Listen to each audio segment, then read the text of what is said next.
Yuk belanja di TS Mart. Dengan belanja di TS Mart, Anda turut berpartisipasi dalam dakwah yang diselenggarakan YTS.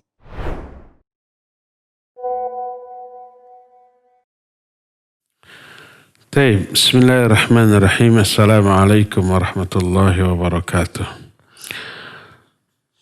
إن الحمد لله نحمده ونستعينه ونستغفره ونعوذ بالله من شرور أنفسنا وسيئات أعمالنا من يهده الله فلا مضل له ومن يضلل فلا هادي له وأشهد أن لا إله إلا الله وحده لا شريك له وأشهد أن محمدا عبده ورسوله يا أيها الذين آمنوا اتقوا الله حق تقاته ولا تموتن إلا وأنتم مسلمون وبعد.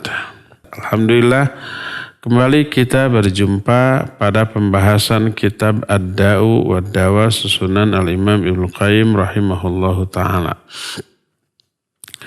Kemarin di pertemuan yang lalu kita sudah membahas syubhat para ahli maksiat. Mereka terus-menerus di atas kemaksiatannya tanpa tobat hanya karena bersandar kepada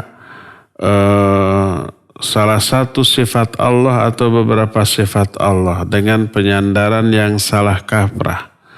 Mereka meyakini Allah itu lautan ampunan. Jadi walaupun kita banyak melakukan dosa, bermaksiat, tidak tobat, Allah mah pasti mengampuni. Karena Allah itu lautan ampunan. Kita membantahnya dengan menyodorkan beberapa nas tentang adanya orang yang diazab di alam kubur, bahkan juga diazab di akhirat. Yang ini menunjukkan bahwa walaupun muslim, walaupun Allah itu lautan ampunan, tidak berarti orang yang berdosa, yang tak tobat dari dosa itu akan otomatis dapat ampunan dari semua azab. Tidak, karena ada nas-nas. Hadis yang sahih yang menerangkan orang itu diazab walaupun dia muslim. Diazab di alam kubur, diazab juga di akhirat dengan jenis azab yang beragam. Berikut ini kita akan menyampaikan beberapa hadis tentang adanya azab bagi orang-orang yang durhaka.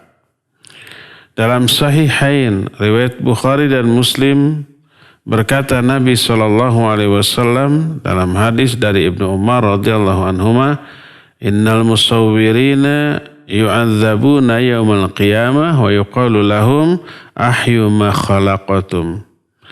Sesungguhnya para tukang gambar, mereka akan diazab pada hari kiamat. Akan dikatakan kepada mereka, hidupkan apa yang telah kalian ciptakan ini. Ini ada azab bagi para tukang gambar. Masih dalam Sahih Bukhari dan Muslim, juga masih dari Ibnu Umar radhiyallahu anhuma. Nabi SAW bersabda, inna ahadakum idza mata uridu alaihi maq'aduhu bil ghadati wal ashi in kana min ahli jannah fa min ahli jannah. Wa in kana min ahlin nar fa min ahlin nar fayuqalu hadza maq'aduka hatta yab'atsaka Allahu yaumal qiyamah.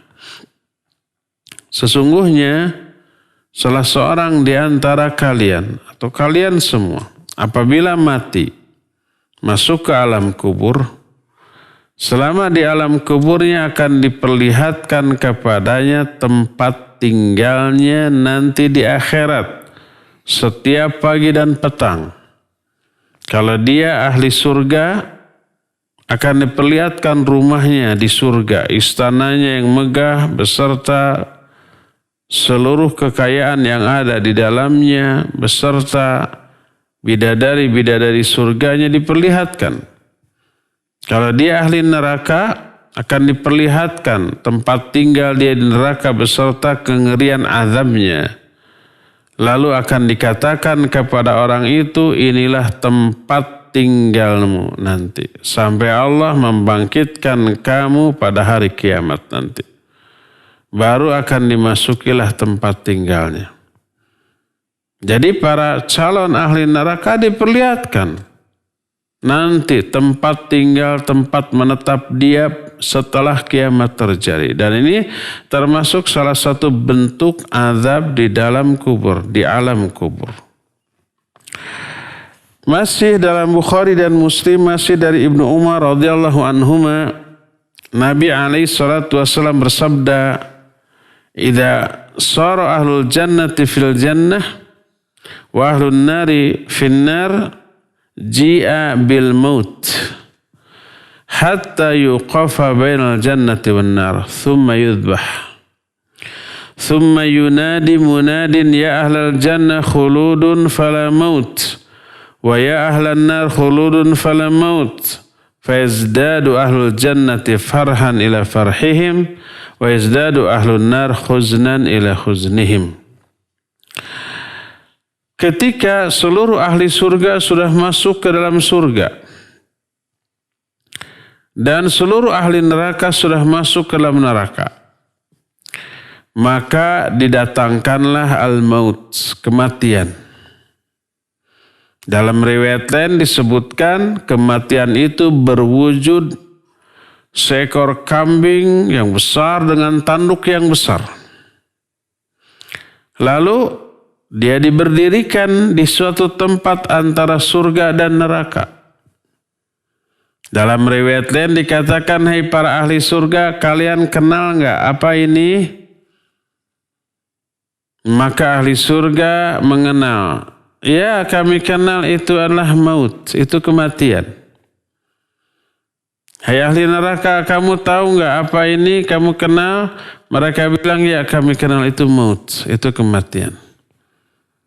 Kematian disimbolkan dalam bentuk seekor kambing yang besar, lalu disembelihlah. Matilah kambing itu. Kematian sudah mati. Kalau kematian sudah mati, kalau mati itu sudah mati, tak ada lagi mati. Setelah matinya mati karena matinya telah mati. Yang ada hidup terus. Lalu diserukan, "Hei ahli surga, sekarang kalian kekal abadi, tidak ada lagi kematian karena matinya sudah mati. Wahai ahli neraka, kalau kalian sekarang abadi, kekal, tidak ada lagi kematian." Maka ahli surga yang tadinya sudah gembira, sudah bahagia, bertambah lagi kebahagiaannya. Karena kebahagiaan yang akan mereka alami itu akan kekal, tidak akan lagi diakhiri oleh kematian karena matinya sudah mati, sudah tidak ada. Ahli neraka yang tadi sudah menderita, sudah sedih karena menerima azab, tambah sedih karena azabnya akan kekal dan abadi. Dan ini menunjukkan adanya azab di neraka. Bagaimana orang bisa pede akan selamat dari neraka dengan dosa-dosa yang tidak ditobatinya sampai mati? Dalam Musnad Ahmad, sebuah hadis dari Ibnu Umar radhiyallahu anhuma, Nabi alaihi salatu wasallam, Ibnu Umar berkata, "Man ishtara thawban bi'ashrati darahim fiha dirhamun haramun lam yaqbalillahu lahu salatan madama alaih. Thumma adkhala isba'aihi fi udhunaihi. Thumma qala summata ilam akun sami'tu an-nabiyya sallallahu alaihi wasallam yaquluh." Kata Ibnu Umar radhiyallahu anhuma, siapa orang yang membeli pakaian dengan harga 10 dirham. 10 dirham itu kira-kira 600 atau 700 ribu rupiah lah. Siapa orang yang membeli pakaian seharga 10 dirham, tapi ada 1 dirham di antaranya yang statusnya haram, maka Allah tidak akan menerima sholatnya selama dia mengenakan pakaian tersebut. Pakaian yang mengandung unsur haram. Kemudian Ibnu Umar memasukkan kedua jarinya ke dalam kedua telinganya lalu berkata, biar tuli nih kedua telinga ini apabila aku tidak mendengar hal itu dari Rasul sallallahu alaihi wasallam. Hadis ini dhaif. Kenapa dibawakan? Apakah Imam Ibnu Qayyim tahu enggak bahwa ini hadis dhaif? Ya tentu saja lebih tahu, beliau ahli hadis. Hadis ini dhaif karena ada seorang rawi namanya Hashim Al-Auqis, dia ini matruk. Matruk itu ditinggalkan hadisnya karena kedhaifannya. Kedhaifannya diterangkan dalam banyak kitab, di antaranya Nasbur Rayah, juga Takhriju Ahaditsil Ihya, juga Mizanul I'tidal, Takhriju Ahaditsil Ihya, susunan Imam Al-Iraqi, Al-Hafidh Al-Iraqi. Dalam kitab Mizanul I'tidal, susunan Imam Al-Zahabi. Dan Syekh Al-Albani pun memasukkan hadis ini ke dalam silsilah al-hadis al-dhaifah. Kalau dhaif, kenapa dibawakan? Boleh membawakan hadis dhaif dengan menjelaskan kedhaifannya, tapi hadis dhaif ini tidak menjadi dalil pokok untuk menetapkan suatu hukum.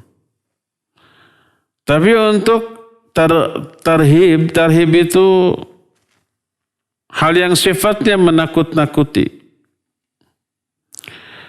Makanya dibawakan oleh Imam Ibnu Qayyim rahimahullahu ta'ala. Masih dalam musnad Imam Ahmad dari Abdullah bin Amr radhiyallahu an. Nabi alaihi salatu wasallam menyatakan, man taraka sholata sukran marrah wahidah faka'annama kanat lahu dunya wa ma'alaiha fasulibaha. Wa man taraka sholata sukran arba'a marrat kana haqqan Allahi ayasqiyahu tinatal khabal. Qila wa ma tinatul khabal ya Rasulullah? Qal usaratu ahli jahannam. Berkata Nabi SAW, siapa orang yang meninggalkan sholat karena mabuk sekali saja, seolah-olah dia ini memiliki dunia dan isinya lalu direbut dari dirinya. Rugi enggak? Oh, orang bisa menjerit-jerit nangis atau histeris. Jangankan seluruh harta kekayaan yang banyaknya seisi dunia, kita memiliki umpamanya dompet saja. Di dompet itu ada uang jutaan, lalu hilang, entah jatuh, entah dicopet, atau bahkan ditodong, dirampok. Kekayaannya ada di sana, tidak semua kekayaannya, hanya puluhan juta lah. Sedih enggak? Bukan sedih lagi, bisa nangis menjerit-jerit. Apalagi ini dunia dan isinya milik kita direbut. Maka segede itu kekecewaan orang yang meninggalkan sholat walaupun hanya sekali. Siapa orang yang meninggalkan sholat 4 kali karena mabuk, maka wajib bagi Allah untuk memberi minum kepada dia dengan minuman yang disebut tinatul khabal. Para sahabat lalu bertanya, apa tinatul khabal itu wahai Rasulullah? Lalu beliau menjawab, tinatul khabal itu adalah perasan para ahli neraka di Jahannam. Orang di neraka Jahannam itu disiksa, dibakar, diazab sampai bercucuran semuanya, ada keringatnya, ada darahnya, ada cairan-cairannya. Itu tinatul khabal dan itu diminumkan kepada orang yang meninggalkan sholat tadi. Hadis ini riwayat Imam Al-Hakim dalam kitab Al-Mustadrak dengan sanad yang hasan. Dan ini salah satu di antara jenis azab di neraka nanti. Maka bagaimana orang bisa percaya diri dengan dosa-dosa yang tidak ditobatinya bahwa dia akan memperoleh ampunan Allah, padahal banyak keterangan akan disiksanya orang-orang yang berdosa tanpa tobat. Masih dalam Musnad Imam Ahmad dari Abdullah bin Amr salam marfu, berkata Rasul alaihi salatu wassalam, man syaribal khamar marrah lam yaqbalillahu lahu salatan arba'ina sabaha fa in taba taballahu alaihi fa in ada lam yaqbalillahu lahu salatan arba'ina sabahan fa in taba taballahu alaihi fala adri fi thalithah aw fi rabi'ah qal fa in ada kana haqqan 'ala Allahi ayasqiyahu min radghatil khabal yaumal qiyamah. Kata Nabi alaihi salatu wassalam, siapa orang yang minum khamar? Khamar itu segala sesuatu yang membuat mabuk, apapun bentuknya, baik cairan seperti minuman, atau umpamanya berupa gas yang dihisap, atau umpamanya berupa bubuk yang juga dihisap, atau yang disuntikan, atau yang dimakan, diminum dengan air, berupa pil, atau apapun. Pokoknya berefek mabuk. Siapa orang yang minum khamar satu kali saja, satu teguk, baik dia mabuk atau tidak. Karena ada orang saking jagonya hanya satu tegukan atau satu sloki saja atau satu gelas saja tidak mabuk. Tapi kalau 2 gelas baru dia mabuk. Walaupun tidak mabuk karena kuat tetap haram. Ma'askara kathiruhu faqaliluhu haramun. Apa yang banyaknya memabukkan maka sedikitnya pun haram. Kalau satu botol mabuk, setetesnya pun haram. Walaupun dengan setetes itu dia tidak mabuk. Siapa orang yang minum khamar walaupun hanya satu kali, Allah tidak akan menerima salat dia 40 kali. Kalau dia tobat, Allah akan terima tobatnya. Kalau dia mengulang kembali, minum lagi, maka Allah tidak akan menerima salatnya 40 kali. Kalau dia tobat, Allah akan terima tobatnya. Lalu kata Abdullah bin Umar, aku tidak tahu apakah Nabi mengatakan yang ketiga atau yang keempat. Lalu setelah itu mengatakan, kalau dia kembali minum, kembali mabuk, maka wajib bagi Allah untuk memberi minum kepada dia dari perasan para ahli neraka pada hari kiamat. Ini salah satu di antara jenis azab bagi para pemabuk.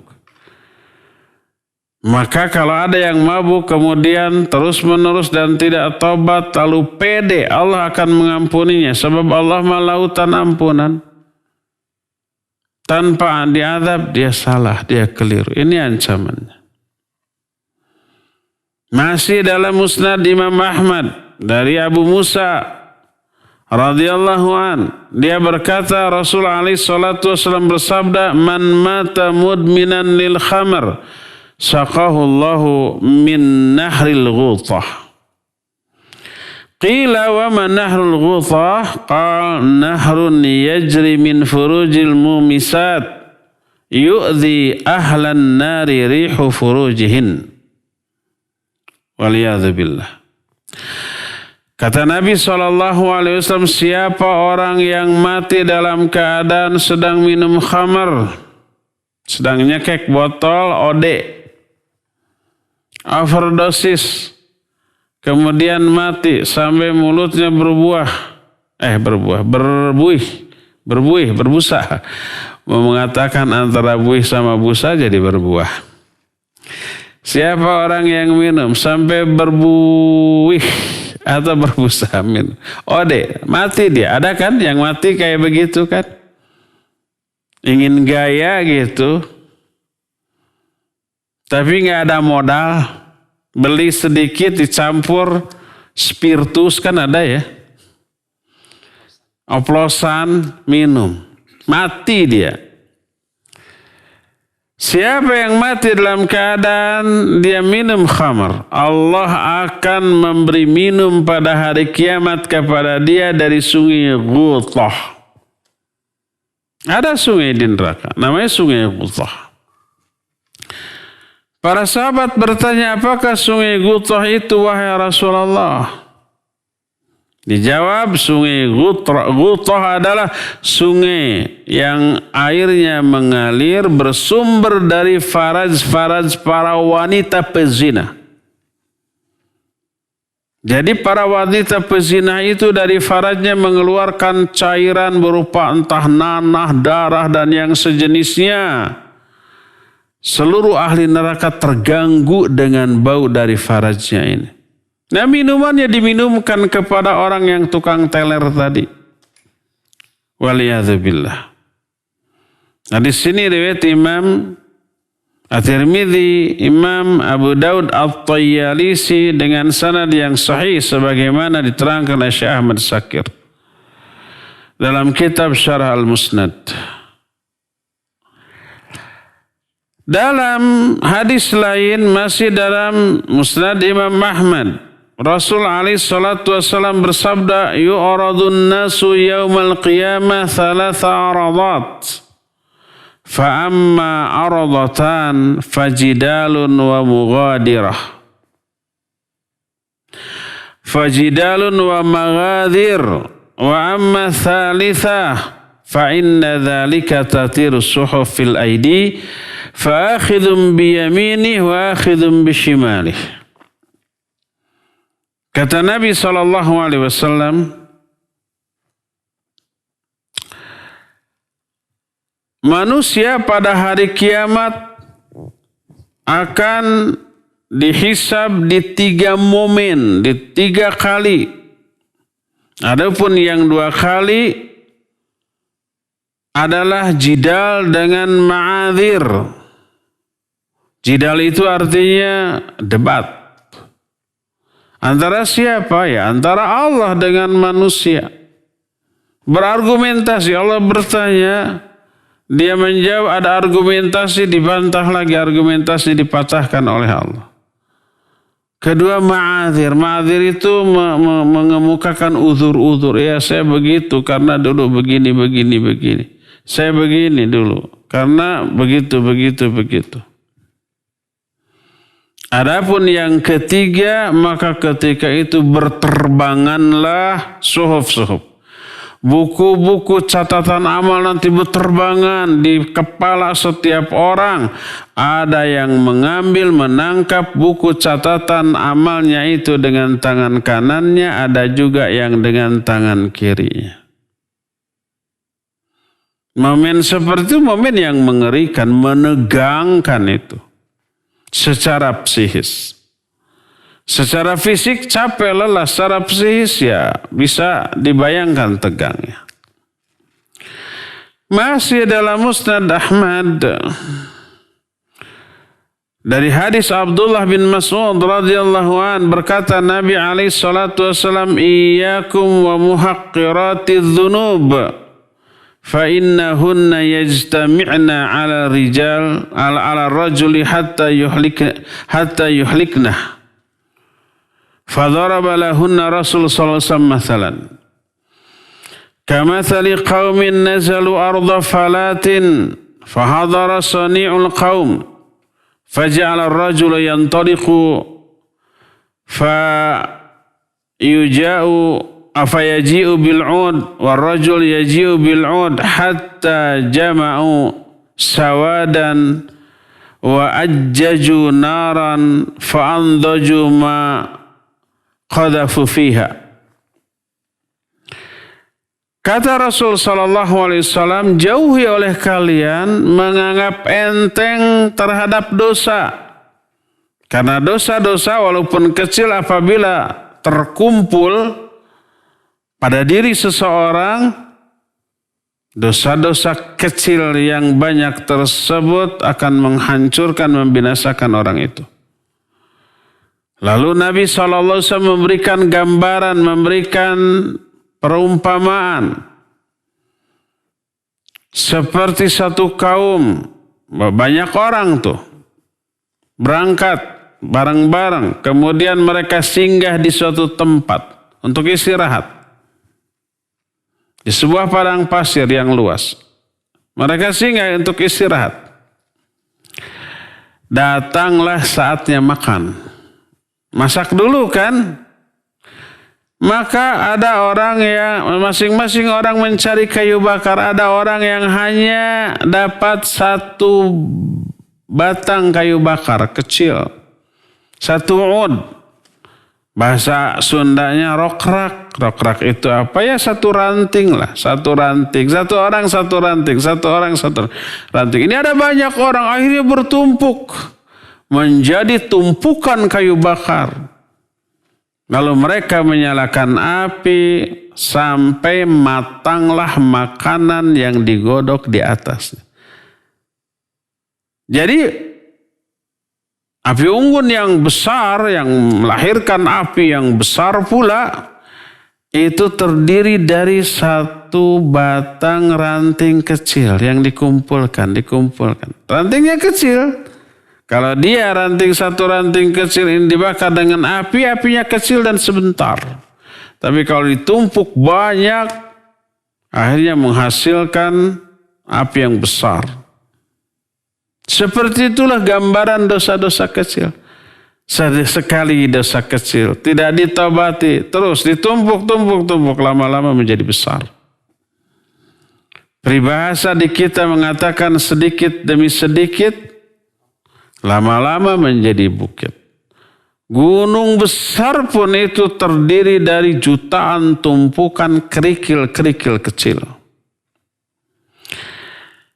Dalam kitab Sahih Bukhari, hadis dari Abu Hurairah radhiyallahu an, berkata Rasul sallallahu alaihi wa alihi wasallam, yudrabul jisr ala jahannam fa'akunu awwala man yujiz wa da'watur rusul yawma idzin Allahumma sallim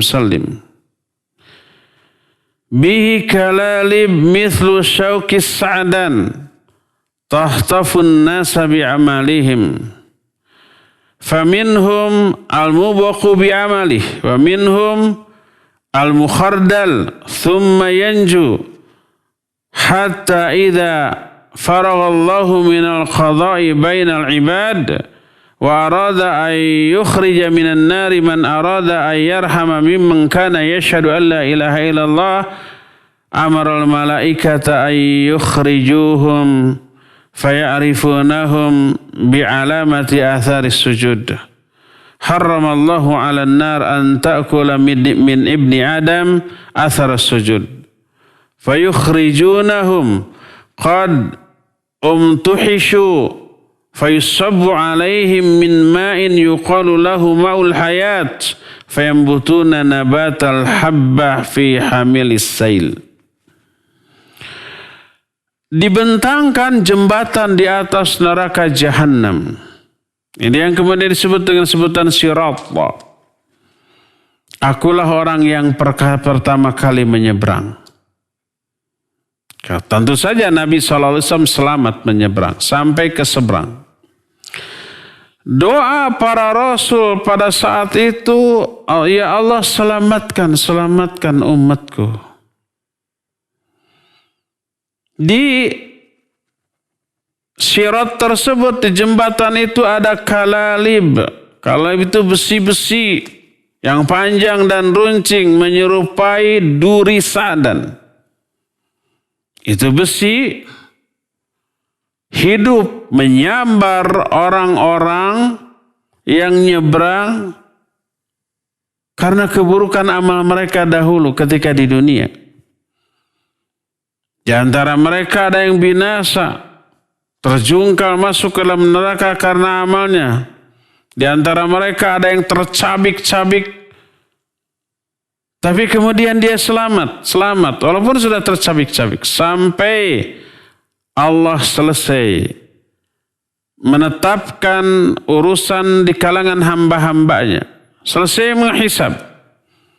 Lalu Allah ingin mengeluarkan dari neraka orang-orang yang ingin Allah rahmati dari kalangan orang-orang yang bersyahadat la ilaha illallah. Ini menunjukkan orang yang ke neraka tadi muslim tuh. Dia bersyahadat la ilaha illallah. Muslim, tapi banyak dosa sehingga nyebur dulu ke dalam neraka. Allah lalu menyuruh para malaikat untuk mengeluarkan mereka dari api neraka. Malaikat pun mengenali mereka dari bekas sujudnya. Suka sholat. Yang ke neraka ini suka sholat loh. Ada bekas sujudnya. Dikenali oleh para malaikat.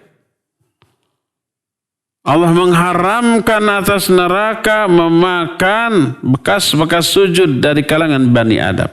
Yang pernah sholat di dalam kehidupan di dunia, ini wajahnya tidak akan terbakar. Tapi tubuhnya gosong.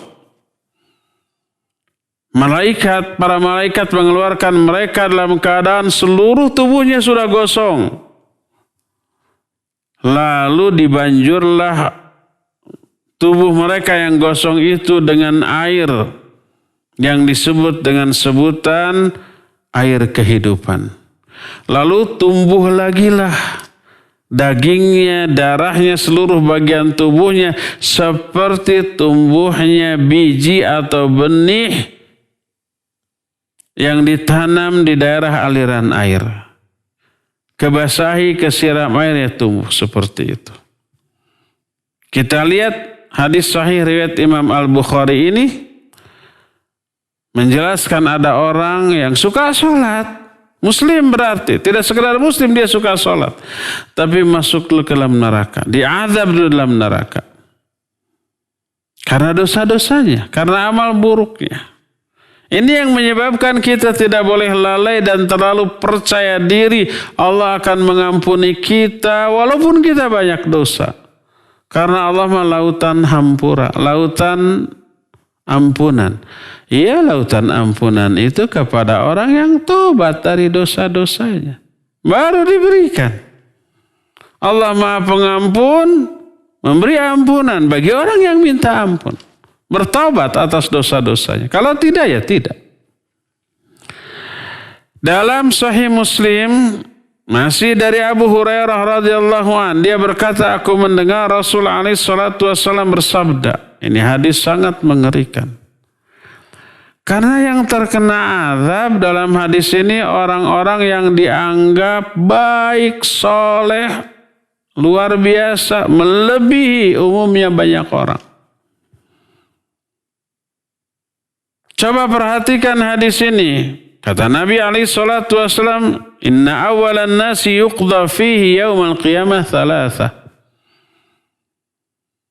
Rajulun ustushhida fautiya bihi fa'arrafahu ni'amahu fa'arafaha. Faqal ma 'amilta fiha? Qal qataltu fika hatta qutilt. Qal kadhabta. Walakin qatalta liyuqal huwa jari'un wa qad qil. Thumma umira bihi fasuhiba ala wajhi hatta ulqiya finnar. Wa rajulun ta'allama al-ilma wa 'allamahu. Wa qara'a al-Qur'an fa utiya bihi fa'arrafahu ni'amahu fa'arafaha. Faqal ma 'amilta fiha? Qal ta'allamtu fika al-ilma wa 'allamtuhu wa qara'tu fika al-Qur'an. Faqala kadhabta walakin ta'allamta liyuqal huwa 'alim faqad qil wa qara'ta al-Qur'an liyuqal huwa qari' faqad qil thumma umira bih fasuhiba ala wajhi hatta ulqiya finnar. Wa rajulun wasa'allahu alaihi wa a'tahu min asnafil mali kullihi فأتي به فعرفه نعمه فعرفها فقال ما عملت فيها فقال ما تركت من سبيل تحب أن ينفق فيها إلا أنفقت فيها لك قال كذبت ولكنك فعلت ليقال هو جواد فقد خيل ثم أمر به فسحب على وجهه حتى ألقي في النار وفي اللفظ فهؤلاء الثلاثة أول خلق الله تسعر بهم النار يوم القيامة. Kata Nabi SAW, sesungguhnya manusia yang paling awal dihisab, diperiksa pada hari kiamat ada 3 golongan. 3 golongan ini tokoh-tokoh yang terkemuka di kalangan kaum muslimin, yang dianggap hebat. Pertama, seorang laki-laki yang mati syahid. Dia berperang di jalan Allah, membunuh banyak musuh, tapi akhirnya dia terbunuh, mati di medan perang. Mati syahid, mati yang sangat mulia, menjadi cita-cita setiap muslimah seperti itu. Dipanggil pada hari kiamat oleh Allah Azza wa Jalla. Allah perkenalkan kepada dia nikmat-nikmat yang telah Allah berikan kepada dia. Dia mengakuinya. Lalu Allah bertanya, apa yang telah kamu amalkan dengan semua nikmat itu? Si mujahid ini menjawab, aku berperang di jalanmu sampai aku terbunuh. Apa kata Allah? Bohong kamu. Kamu betul berperang. Tapi dengan niat agar kamu disebut pemberani, jagoan, pahlawan, dan yang sejenisnya. Wa qad qil, dan pujian itu telah dikatakan orang kepadamu. Orang-orang memujimu sebagai orang yang hebat, pemberani, jagoan, pahlawan, dan yang sejenisnya. Kemudian diperintahkan agar orang itu diseret wajahnya, kemudian dimasukkan, dilemparkan ke dalam api neraka. Mujahid mati syahid ke neraka. Apa dosanya?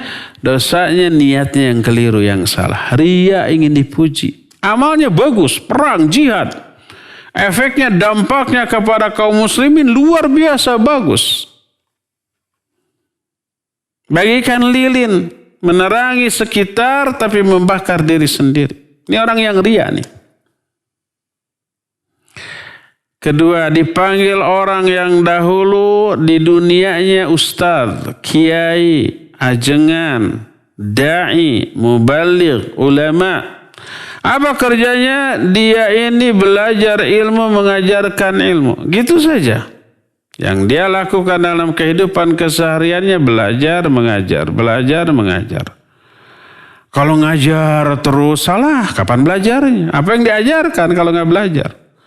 Belajar terus salah, kapan ngajarnya? Ilmu itu harus diajarkan, didakwahkan.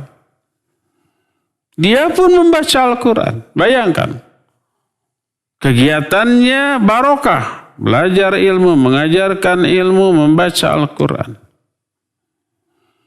Dipanggil pada hari kiamat.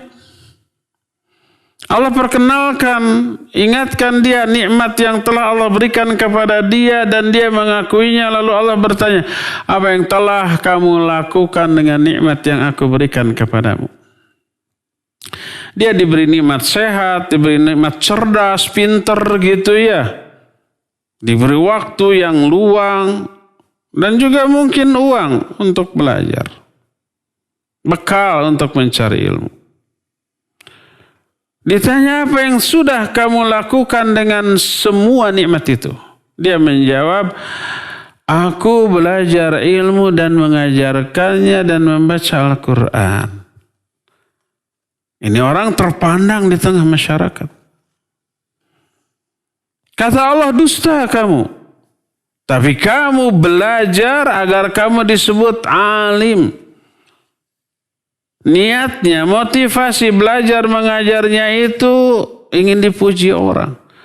disebut orang alim, disebut ustadz beken, disebut da'i kondang, disebut da'i sejuta ummahat, dan seterusnya. Itu yang dia ingin raih.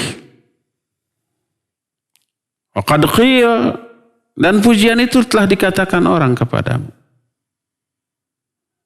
Tapi kalau orang itu ikhlas, tulus gitu ya, kemudian dikenal orang, disebut da'i sejuta umat, ya nggak masalah. Asal dia tidak meniatkan untuk itu.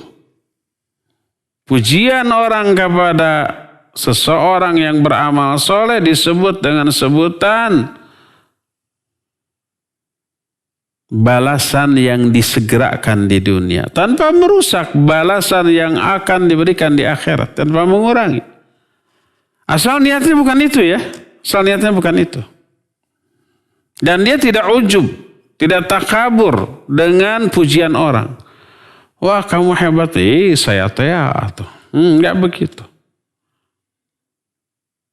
Imam Ahmad itu kemana-mana dipuji orang tuh. Beliau keluar dengan menutup wajahnya dengan sorbannya.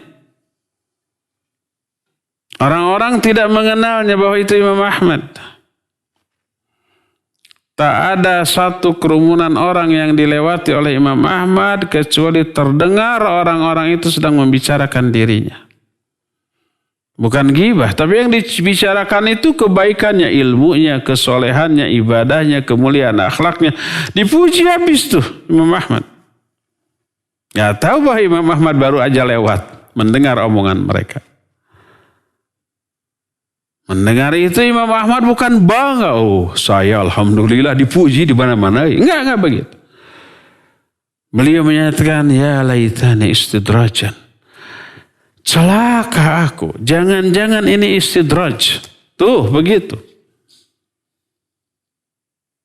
Jadi jangan diniatkan untuk dipuji. Adapun kalau kita tulus ikhlas lalu dipuji, ya bukan salah kita. Jadi orang tadi belajar ilmu, mengajarkan ilmu dengan niat untuk dipuji orang.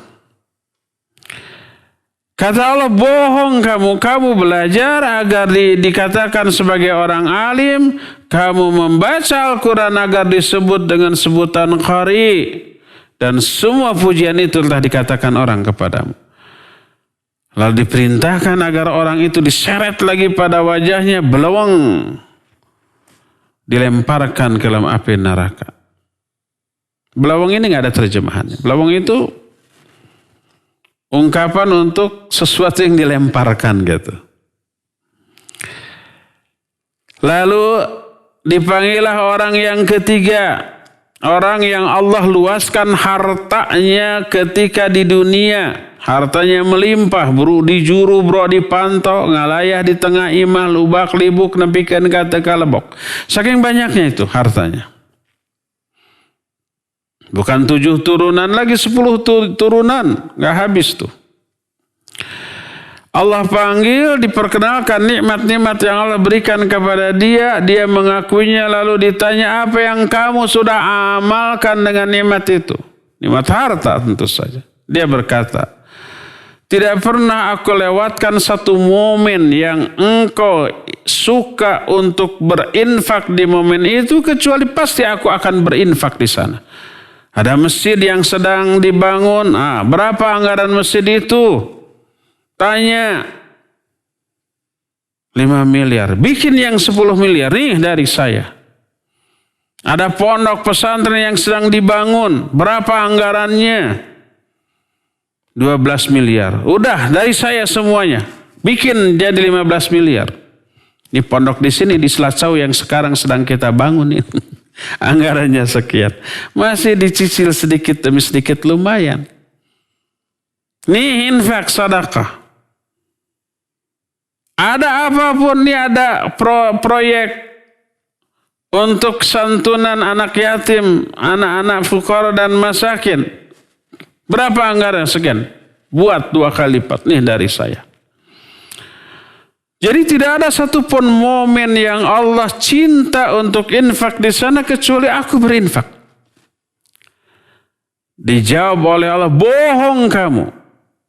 Kamu infak hanya sekedar untuk disebut bahwa kamu itu seorang yang dermawan, baik hati, dan seterusnya. Dan pujian itu telah dikatakan orang kepadamu. Lalu diperintah agar orang itu diseret wajahnya kemudian dilemparkan ke dalam api neraka. Lalu di akhir hadis ini Nabi SAW sambil menepuk-nepuk dada Abu Hurairah radhiyallahu anhu menyatakan, haula'i thalathah awwalu khalqillahi tus'arru bihimun nar yaumal qiyamah. Merekalah 3 golongan makhluk Allah yang karena mereka api neraka pertama kali dinyalakan pada hari kiamat. Penyebab dinyalakannya api neraka di akhirat nanti bukan orang kafir, bukan orang musyrik, bukan ahli maksiat, tapi orang-orang terpandang. Mujahid sampai mati syahid, ustadz, ulama, kiai, ajengan, mubalik, dai, dan yang sejenis yang dipandang oleh masyarakat, dan para hartawan yang dermawan. Orang-orang hebat, 3 orang ini di dunia itu pasti dihormati itu. Dipuji, dimuliakan, dianggap orang soleh, tapi menjadi penyebab dinyalakannya api neraka pertama kali di akhirat nanti. Waliyadzubillah. Semoga Allah tidak memasukkan kita ke dalam golongan seperti ini. Makanya Imam Ibnu Hazm ketika menerangkan satu hadis ini sahih riwayat Imam Muslim. Saya pernah membahas ini dalam sebuah tabligh akbar dengan judul Pejuang yang Durhaka. Salah satunya adalah orang yang berjuang, berdakwah menyumbang atau berjihad, tapi durhaka. Kedurhakaannya itu bukan ahli maksiat, bukan mabuk, bukan judi, bukan zina, bukan maling, bukan begitu. Tapi ketika berjuang, baik dakwah, mengajar, ataupun jihad, atau berinfak, riya. Inilah yang dimaksud dengan salah satu hadis sahih riwayat Imam Muslim, innallaha la yu'ayyidu hadzal din birajulin fajir. Bahwa Allah akan menguatkan agama ini, menolong agama ini dengan orang yang durhaka. Dulu saya pernah mendengar dan membaca hadis ini lalu dibayangkan, oh nanti yang membela agama ini para pemabuk, para maling, para preman, yang kayak begitulah ya. Ahli-ahli maksiat tapi membela agama ini.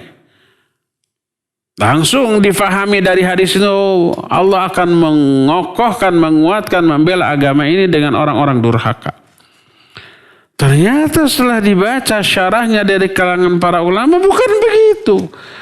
Bukan ahli maksiat, tukang mabuk, tukang judi, tukang zina, tukang maling. Rata-rata yang kayak begitu dinasihati kepada para ustadz, kepada orang-orang yang ahli ibadah, rata-rata mereka itu nyinyir. Rata-rata mereka itu sentimen.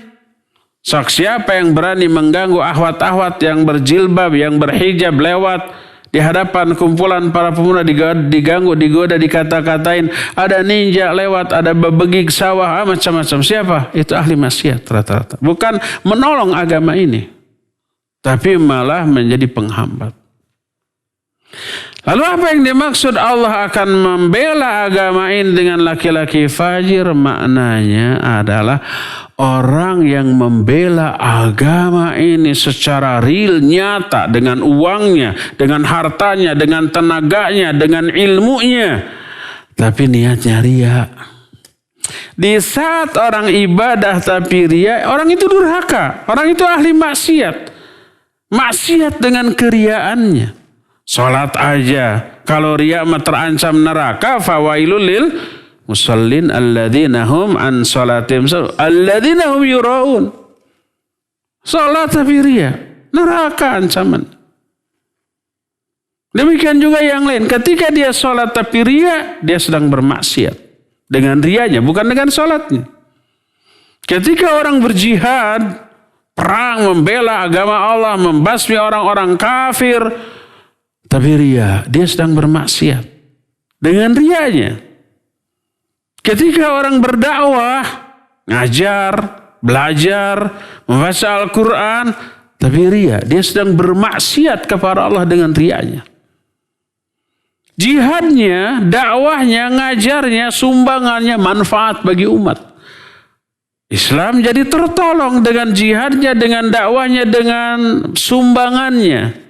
Islam jadi terkuatkan. Banyak orang memperoleh hidayah karena dakwahnya, karena apa? Sumbangannya. Islam terkuatkan, agama terkuatkan. Tapi yang menguatkannya orang durhaka. Kedurhakaannya karena riaknya. Inilah pejuang yang durhaka. Perjuangannya manfaat bagi agama ini, manfaat bagi umat ini. Tapi si pejuang sendiri celaka masuk neraka. Karena ria. Oleh karena itu kalau 3 golongan manusia hebat ini masuk neraka, pasti mereka muslim. Bukan sekedar muslim, muslim pilihan. Jarang yang berkiprah dengan salah satu di antara 3 kiprah ini. Ya jihad, ya dakwah, ya nyumbang. Jarang. Orang-orang yang terpilih ini. Tapi masuk neraka. Karena ria. Maka bagaimana mungkin orang bisa pede, percaya diri, overconfidence dengan dosa-dosanya yang tidak ditobati, lalu mengatakan Allah lautan ampunan. Tenang, Allah akan mengampuni. Innallaha ghafurur rahim. Salah kaprah dia, salah penempatan. Baik ayat, hadis ataupun pemahaman dia tentang sifat Allah, Allah Maha Pengampun.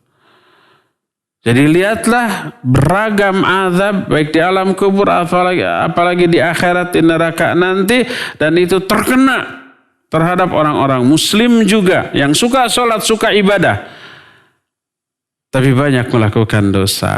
Dari sinilah tidak boleh kepedean bahwa Allah akan mengampuni kita kalau kita berdosa terus, bermaksiat terus tanpa tobat darinya. Ya. Dan ini wajib menyadarkan kita untuk mengerem diri dari dosa-dosa tersebut dengan melakukan tobat dan bertekad untuk tidak mengulang kembali. Insya Allah nanti bentuk-bentuk dosa dan kemaksiatan lainnya akan kita teruskan pada pertemuan yang akan datang, yang mengharuskan kita untuk takut berkecimpung terus dalam dosa tanpa melakukan tobat darinya. Ya, cukup sekian saja dan kita masuki sesi tanya jawab. Wa sallallahu ala nabiyina Muhammadin wa ala alihi wa ashabihi wasallam. Mangga. Baik, syukran Ustaz atas pemaparan materi yang disampaikan. Dan ikhwati man azani Allah wa iyyakum, para pendengar dan pemirsa dimanapun antum berada, silakan bagi yang akan bertanya kepada Ustadz bisa melalui line telepon di nomor 022 86862637 atau bisa melalui pesan singkat ke nomor 0811 227 1476. Sekali lagi bagi Anda yang akan bertanya kepada Ustadz, baik itu para pendengar ataupun pemirsa yang menyimak melalui siaran kami di channel YouTube, Facebook, dan Instagram, juga para jamaah Majelis Ta'lim Mumtaz Indonesia, silakan bisa melalui line telepon di nomor 022 86862637 atau bisa melalui pesan singkat ke nomor 0811 227 1476. Ya baik, kita ke penanya melalui pesan singkat terlebih dahulu Ustadz. Assalamualaikum, dengan Abu Khalid di Cibogo Lamping. Afwan Ustadz, saya terjerat hutang riba. Kakak ipar saya kredit mobil dengan persyaratan atas nama saya. Sulit bagi saya untuk menolaknya karena mayoritas keluarga masih menghalalkan riba. Sudah berjalan cicilan selama beberapa bulan. Saya sangat terbebani dengan kondisi ini, terlebih saya harus berbohong dan terus terlibat, sedangkan dosa riba peminjam, yang meminjamkan, saksi, dan yang terlibat dosanya sama. Saya harus bagaimana Ustadz? Amalan apa yang harus saya lakukan untuk menggugurkan dosa riba ini? Sedangkan selama dalam masa kontrak cicilan masih ada, saya harus terlibat. Silakan Ustadz. Jazakallahu khairan, barakallahu fik. Iya, wa jazakallahu khairan fika barakallah. Abu Khalid di Lamping, Bandung. Cibogo Lamping. Pertama, wajib tobat. Itu dosa besar.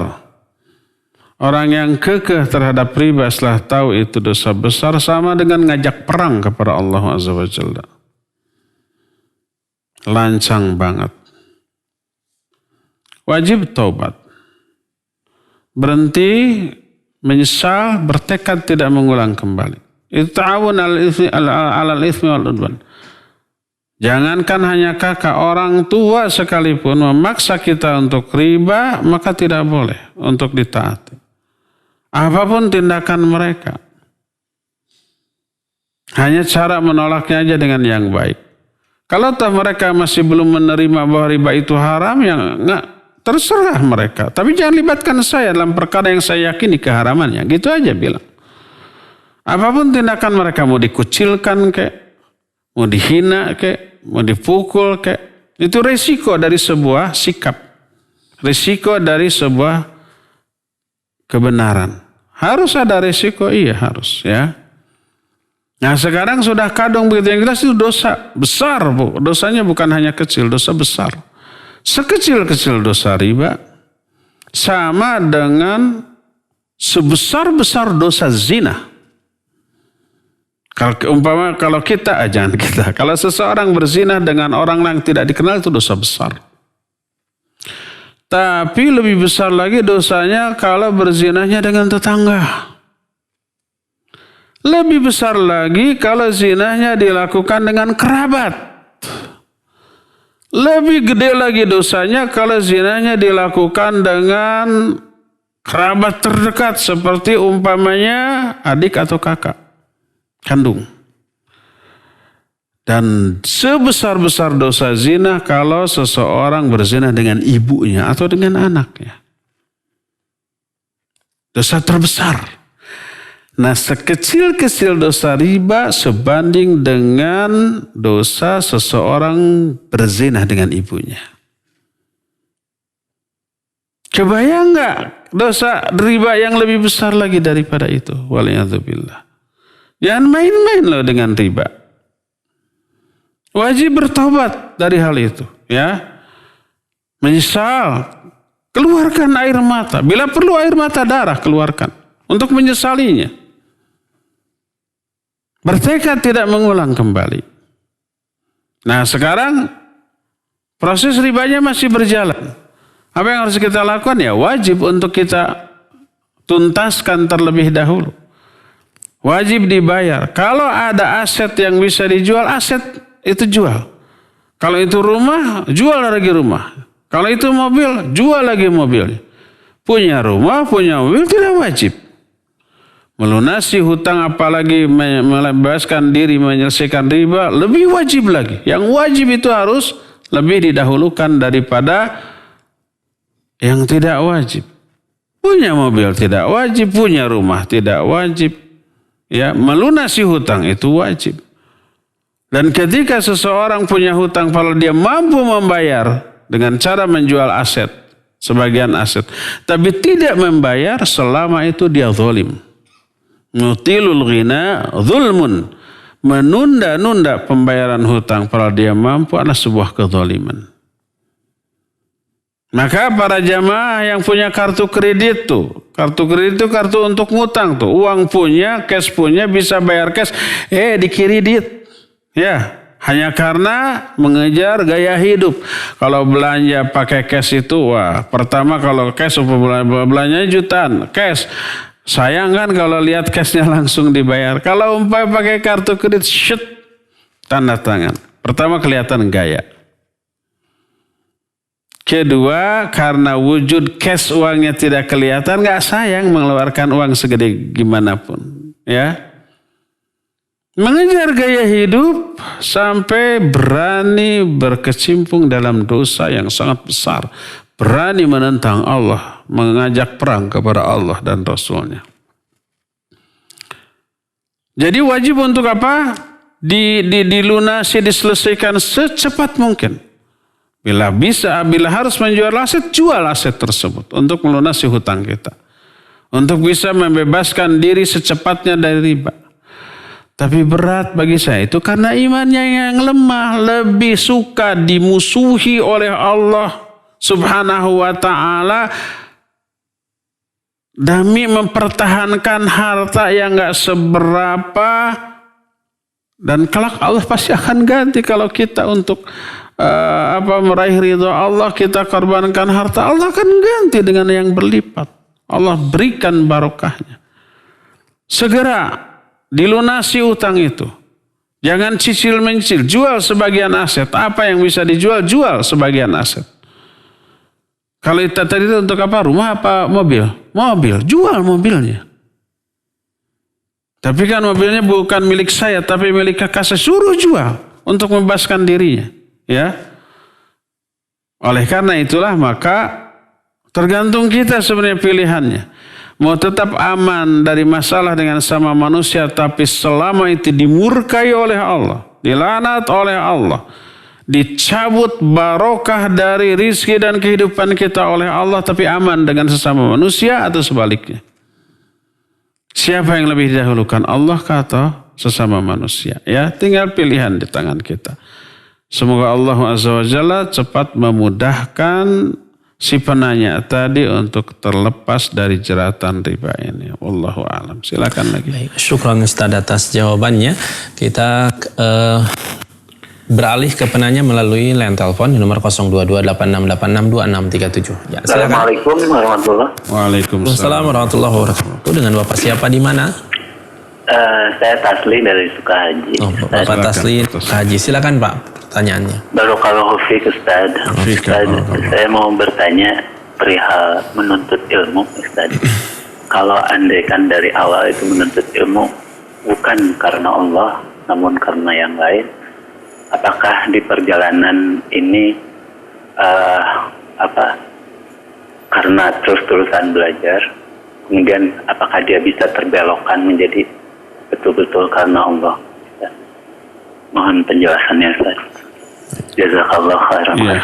Iya. Assalamualaikum warahmatullahi wabarakatuh. Waalaikumsalam. Assalamualaikum. Wajazakallahu khairan. Pak Tasli di Sukahaji, Bandung. Itu juga teralami oleh para ulama. Banyak orang yang awal niat mencari ilmu itu tidak tulus. Kemudian setelah ilmu dipelajari, dia menerima masukan, asupan. Bahwa ilmu itu wajib dituntut dengan keikhlasan. Lalu berubahlah niatnya. Para ulama banyak mengalami itu. Sehingga Imam Al-Baihaqi menyatakan, talabnal ilma li ghairillah fa'aba illa ayyakuna lillah. Kami dahulu pernah mencari ilmu bukan karena Allah. Dan gagal. Sebab ilmu tidak bisa dipelajari kecuali harus karena Allah Azza wa Jalla. Jadi banyak orang yang ketika awal mencari ilmu yang memotivasi dia karena para ulama.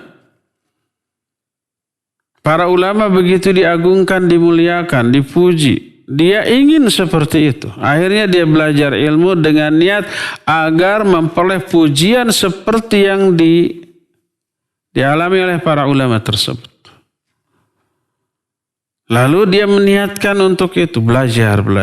Di tengah proses belajar, dia memperoleh banyak keterangan dari ayat, dari hadis, penjelasan para sahabat, penjelasan para ulama. Wajibnya ikhlas dan bahaya yang tidak ikhlas. Lalu dia takut dapat hidayah dari Allah Azza wa Jalla. Lalu dia luruskan niatnya. Hanya untuk memperoleh ridha Allah Azza wa Jalla.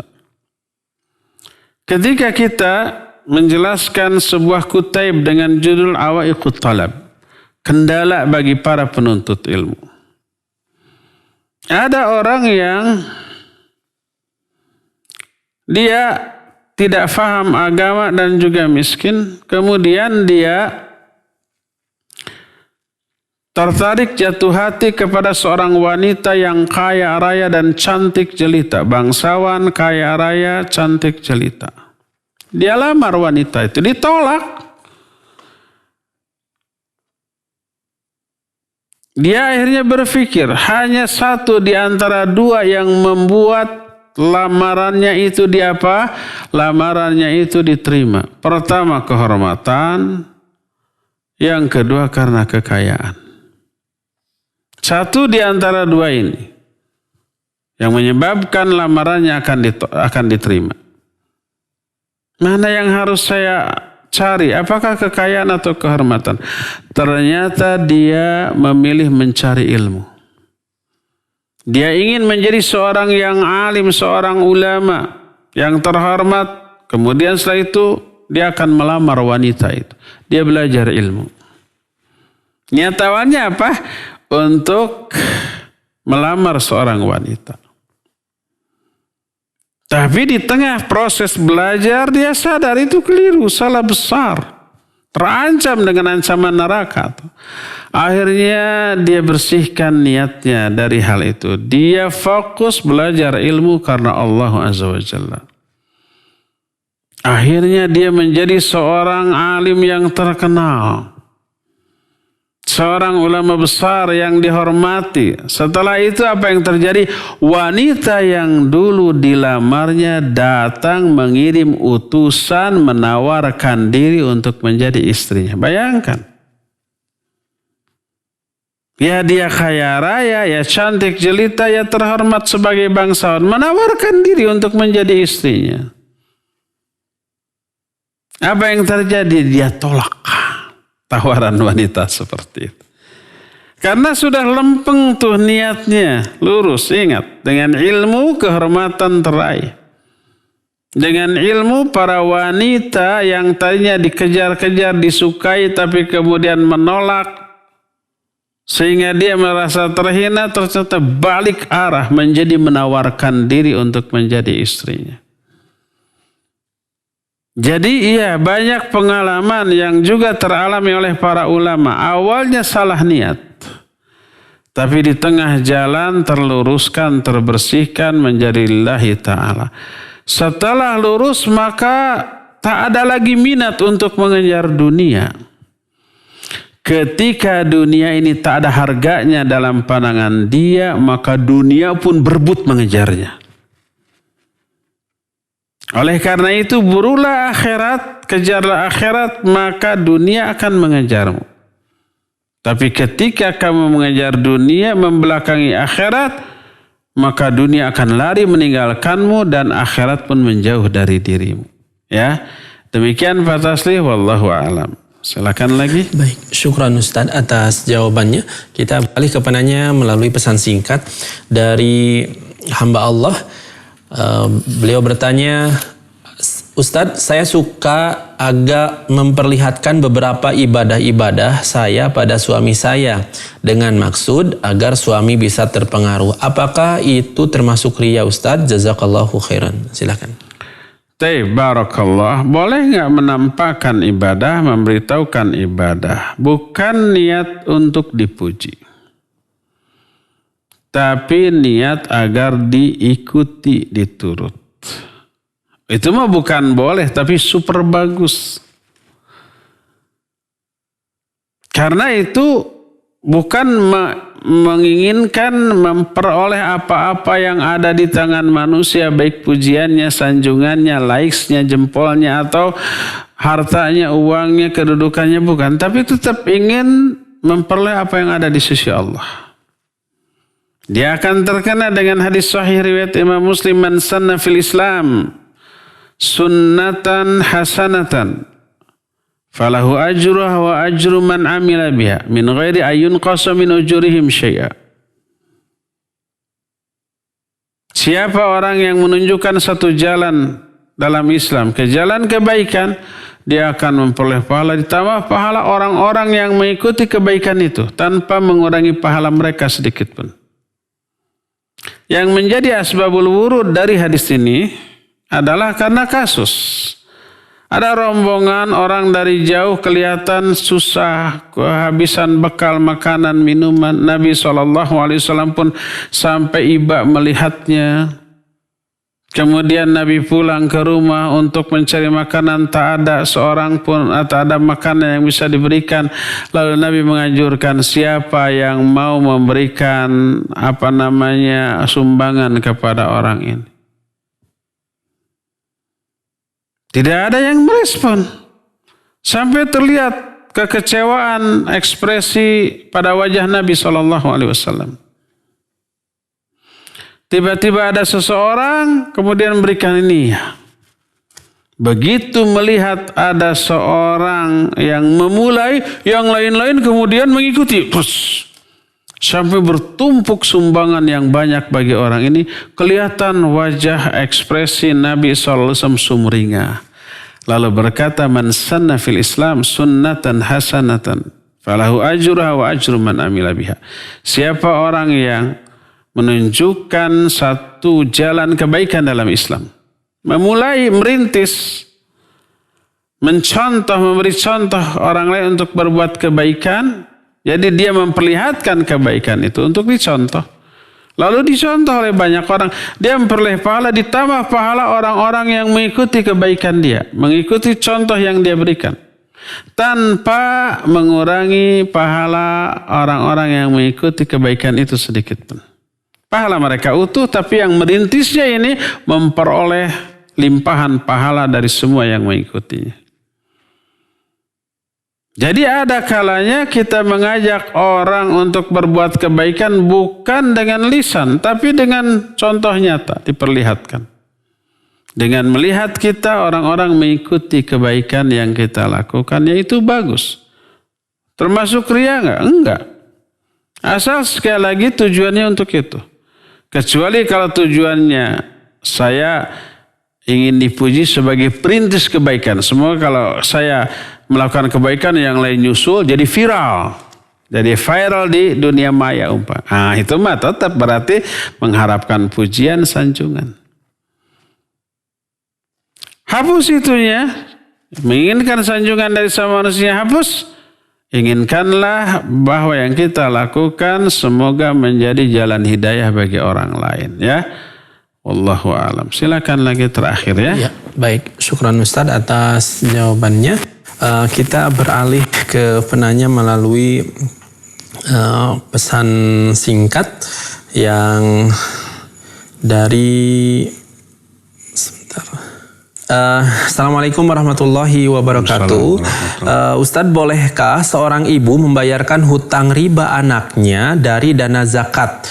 Jazakumullahu khairan. Untuk jawabannya Ustadz, barakallahu fiik. Silakan. Iya, wa fika barakallah. Taib. Boleh nggak membayarkan hutang riba orang lain, siapapun dia, anaknya atau yang lain, dari uang zakat? Tergantung ya.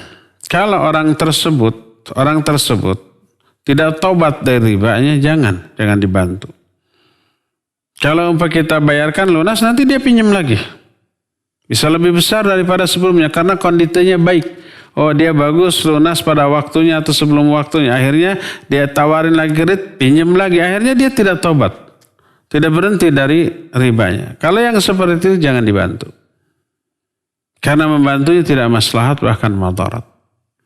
Tapi kalau orang itu punya hutang riba, kemudian taubat, baru tahu riba itu sekeji itu, dan dia bertekad untuk tidak mengulang kembali, tapi untuk melunasnya tidak bisa, ya bantulah, silakan dibantu, ya.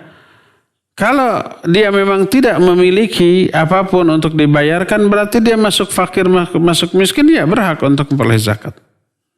Tapi kalau dia umpamanya tidak termasuk fakir, tidak masuk miskin, dia bisa melunasi dengan menjual sebagian asetnya. Dia ada mobil, dia ada motor, dia ada beberapa rumah, satu rumah bisa dijual.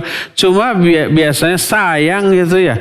Masa untuk menutupi hutang 10 juta harus jual mobil yang ratusan juta, kan rata-rata begitu ya. Masa untuk melunasi hutang yang hanya 20 juta harus menjual rumah ratusan juta. Umumnya kan begitu ya. Kenapa masa? Jual, bayarkan, belikan lagi rumah yang lebih murah. Bisa lebih luas walaupun lebih murah, asal lokasinya di diskotik itu lebih murah. Di sisi kota saeutik itu bisa lebih murah. Asalnya di tengah kota, jual miliaran, belikan di daerah diskotik di sisi kota saeutik. Bisa lebih gede ya. Selebih murah, tapi lebih gede, lebih bagus. Jadi kalau orang itu punya hutang riba, tapi dia masih cukup menjual sebagian aset menutupinya, dia tidak termasuk fakir, tidak termasuk miskin, tidak berhak untuk menerima penyaluran zakat. Tidak. Didik dia untuk mengatasi masalah sendiri kalau dia berkemampuan. Kecuali kalau orang tersebut memang terjerat riba, kemudian tidak memiliki apapun, rumah ngontrak, motor ada tapi ngojek. Kalau motor dijual, ya hilang sumber penghasilan dia. Maka nggak boleh dijual motornya. Walaupun mencukupi untuk bayar hutang. Dia masuk fakir miskin. Kita ada uang zakat, silakan. Silakan diberikan. Bayarkan dulu untuk melunasi ribanya sehingga dia bebas dari jerat riba. Asal hati-hati. Ini yang terakhir. Tidak boleh lagi melakukan aktivitas riba lagi. Tidak boleh pinjam lagi. Kalau umpah kita bayar dari zakat karena dia miskin lalu lunas, begitu lunas dia sumringah cari kredit lain. Ini untuk motor alhamdulillah sudah lunas sehingga ngojek itu tidak terkena, tidak terkejar-kejar setoran lagi gitu ya. Cari lagi nyicil apa lagi ya? Kulkas, nyicil lagi. Jangan dibantu kalau begitu karena membantunya tidak maslahat tapi bahkan madarat ya. Ya cukup ya sampai di sini saja. Insyaallah kita akan jumpa kembali di hari Senin yang akan datang melanjutkan kitab Al-Adda' wa Dawa ini. Subhanakallahumma bihamdik asyhadu an la ilaha illa anta astaghfiruka wa atubu ilaik. Walhamdulillahirabbil alamin. Wassalamualaikum warahmatullahi wabarakatuh.